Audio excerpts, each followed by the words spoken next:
Christy Fermin gigil na binalaan si Vice ganda. Hindi kami nag-iimbento ng kwento.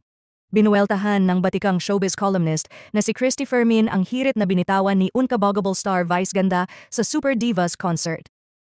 Habang nakikipag-interact kasi sa audience si Vice ay naispatan niya ang kaibigang sina Lassie at MC Mua na nanonood sa kanya. "So you made it," say ni Vice ganda sa dalawa. Pambubus ka pa niya. "Bakit kayo nandito?" Magagalit si Christy Fermin. Akala nila magkakaaway tayo, sisirain ninyo yung narrative, mawawalan sila ng content. Kaya sa latest episode ng Christy Fermin nitong Lunes, Agosto 11, binuweltahan niya ang tatlong magkakaibigan. "Lassie, MC, lalo ka na MC, maano ngang magpakatotoo ka? Ano ba ang sinabi mo kay Vice? Anong malay namin sa nangyari sa Palawan? Anong alam namin sa Showtime? Anong alam namin sa pagkakaibigan nyo?" Saad ni Christy. "Anong content? Ano? Inimbento namin yung kwento? Hindi kami nag-iimbento ng kwento. May binasa kami. Alam mo yan, MC," saad ni Christy.